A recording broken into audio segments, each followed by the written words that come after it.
Good morning, children. Children, again and again, we all are studying about the earth. In the previous classes, in this class, again and again, we are studying each and everything about earth. So in this sequence, today again, we are going to study about the earth only. Children, just tell me how the changes on the earth's surface they take place. You know that there are several changes that take place as our earth is continuously moving. We have experienced earthquake. We know volcano also occurs.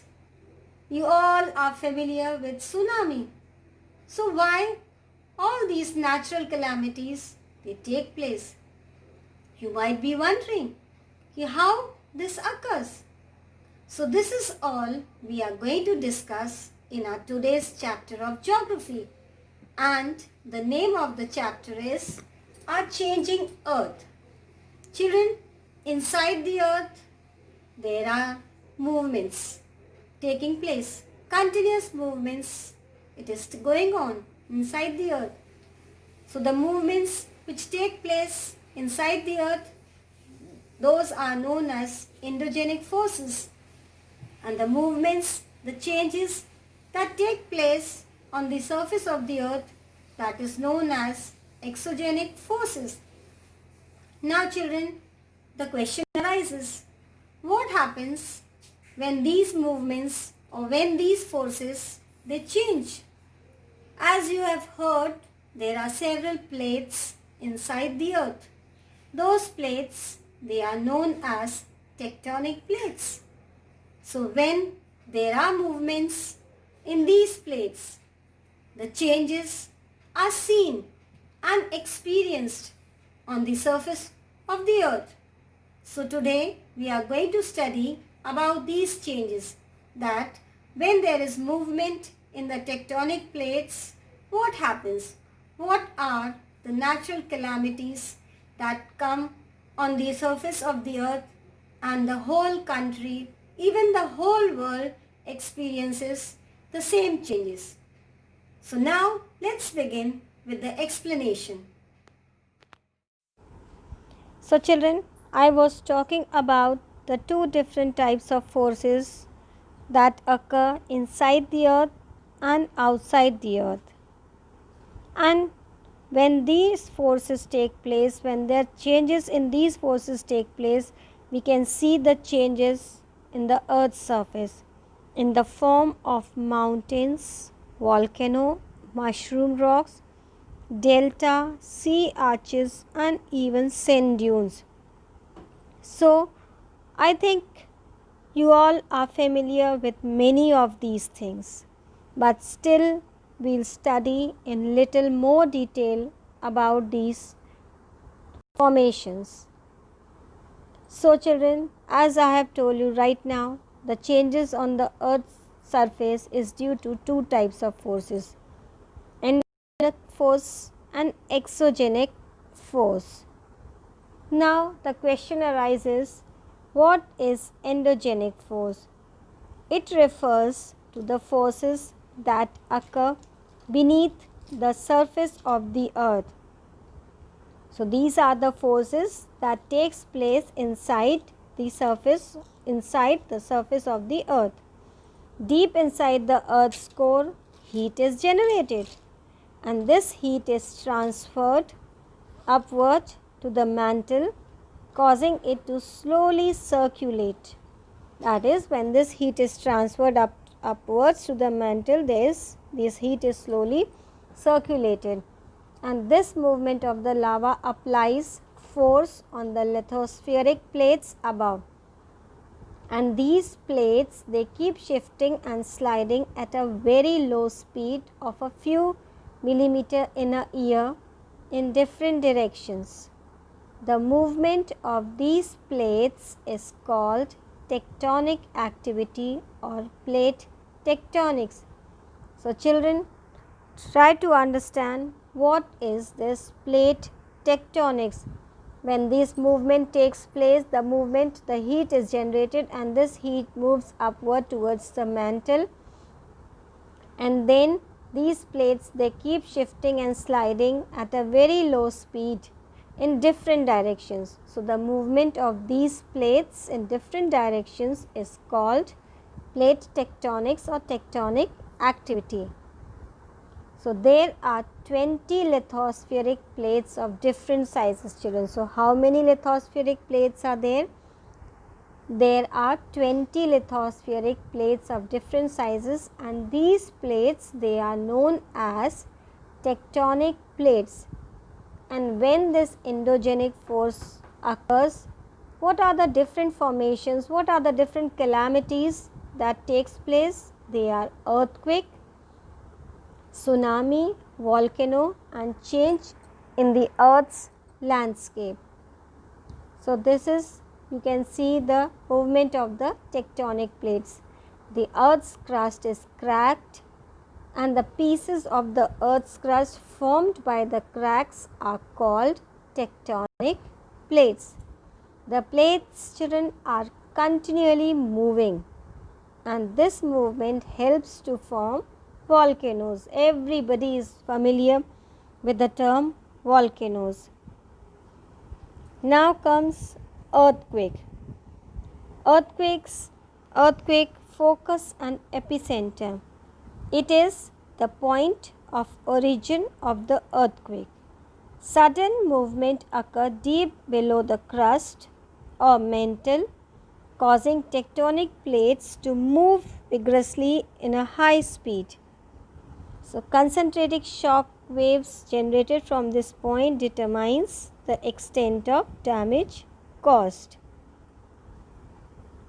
So, children, what is epicenter?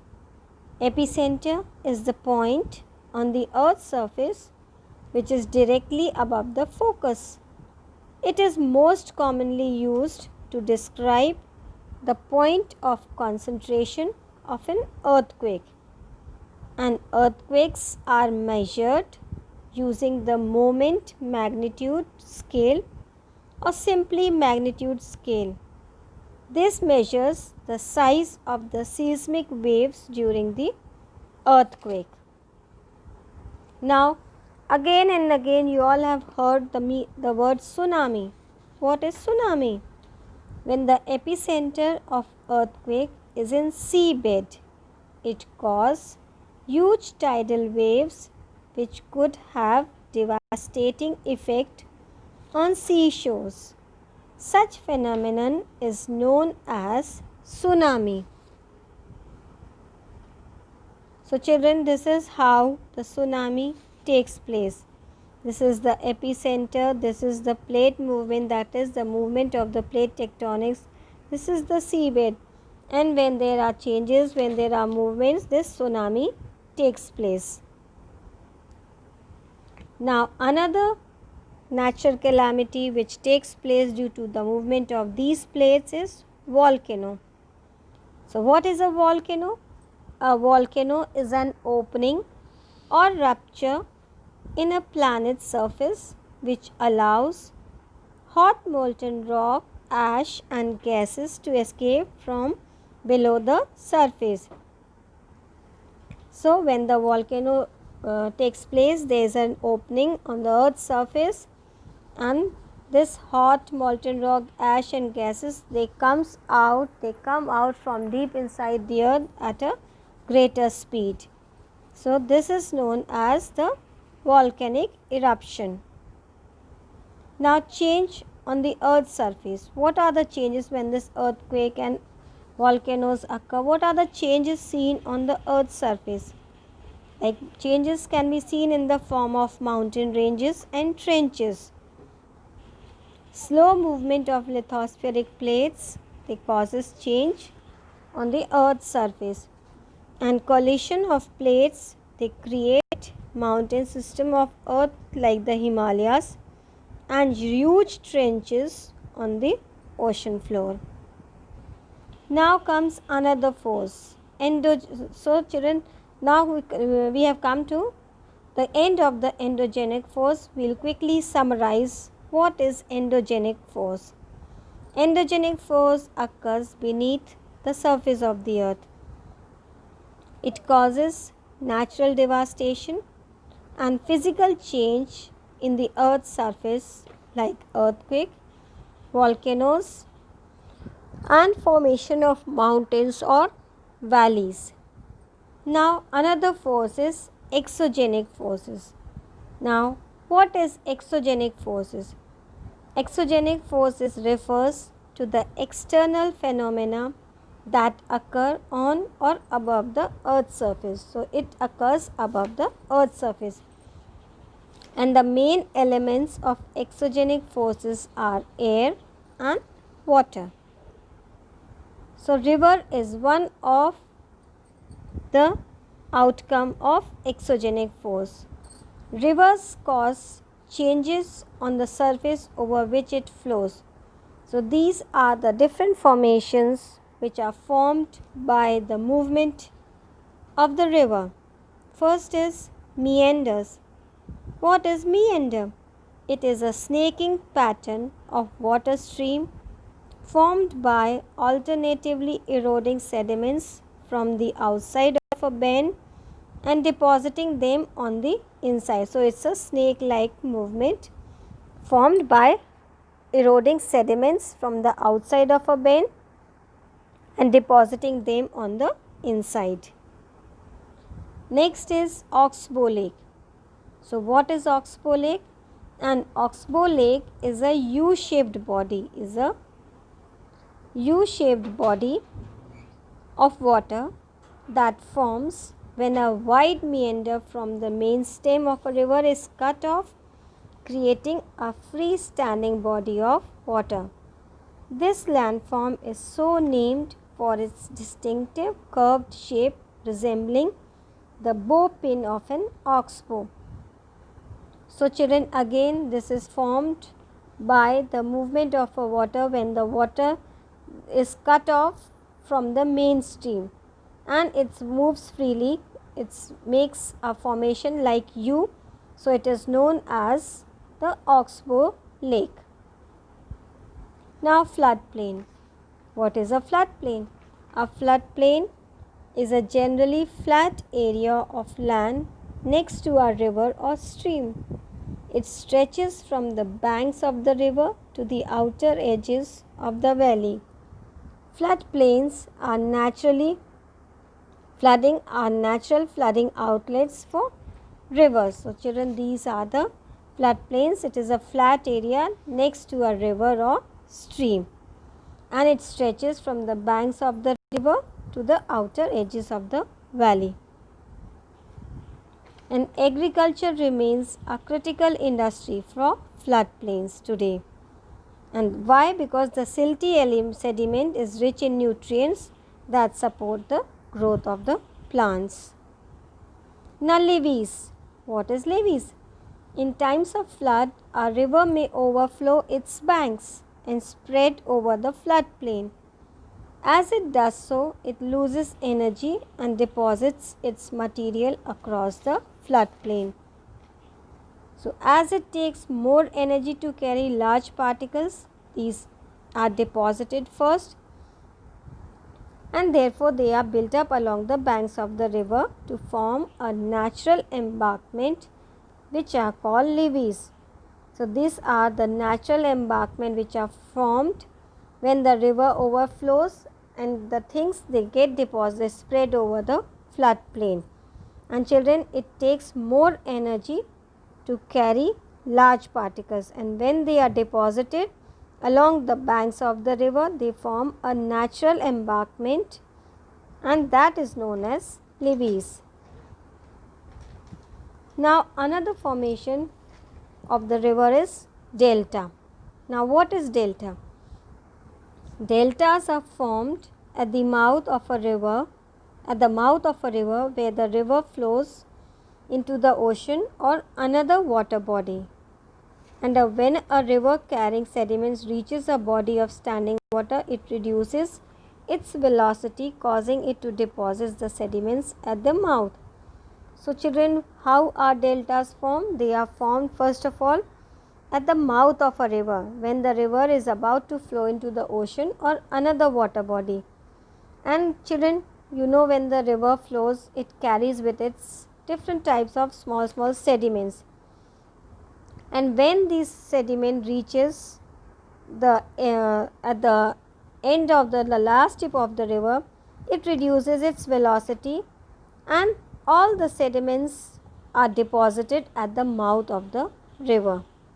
Over time, these sediments, they build up to rise above the surface of water. So, when they are continuously deposited, they rise upon. When these sediments are continuously keep on depositing, they rise above the surface of water. And then the river then cuts across the land and forms different branches. These branches are called distributaries. So, children, let's see what are other various changes in landforms due to exogenic force. Sea waves also create various changes in landforms. Some of them are sea caves. So, what are sea caves? Continuous wave action of the sea erodes the rocky faces on the seashore to form caves. Like this, you can see. Sea arches. Over a period of time, a sea cave convert into sea arch, which increased erosion in the rock. So, this is the sea arches. Stakes are formed when part of a main landform is eroded by water action, like water crashing against the rock. A part of the main landform is eroded by the running water, and it like water and it crashes against the rock. Now, sea beaches. I think everybody are familiar with the sea beaches, and most of you have seen also. Sea waves leave behind sediments in the form of fine sand at these places, and they are called beaches. Now comes glacier. Everybody is familiar with glaciers, isn't it, children? Glaciers are accumulation of snow that are formed in areas where the amount of snow that falls exceeds the amount that melts. So, glaciers in a normal language we can say they are the huge mountains of snow, and glaciers, they form distinct landforms that look like a frozen river moving slowly over some land surface or down a valley. Now, another term related with glacier is glacier moraines. What are glacier moraines? Glacier moraines, they are the sediment, they are the things deposited by the movement of a glacier. Now, the last is wind. Wind also, children, when it blows over a long period and with a great velocity, it also creates different landforms. Some of them are like mushroom rocks. Usually these are found in desert areas. The wind, when it blows at a high speed, takes with it sand particles, and these particles being heavier, they remain close to the surface, and as the wind passes along the rocks, the sand particles, they erode the portion of rock closer to the surface without affecting the upper portion, and this gives the rocks a mushroom like shape, as you can see in this picture. Sand dunes. Sand dunes is a small mountain of sand formed by the wind, and it usually along the beach or in a desert, and the dunes form when wind blows sand into a sheltered area behind an obstacle. So, these are, as you can see, this is a picture of sand dunes. Now, loess. Loess, it is a sedimentary deposit of mineral particles which are very fine than sand but coarse than dust or clay. And loess is a type of silt, children, which forms fertile topsoil in some parts of the world. And loess deposits, they are usually a few meters thick, and the loess has few clay particles to hold it together. So, let's have a quick review of endogenic force and exogenic force. Children, this is the difference between the two. You can go through, learn it and try to remember it. That's all for today, children. I hope you all have understood. Go through the chapter and try to understand each and everything. Thank you. Have a good day.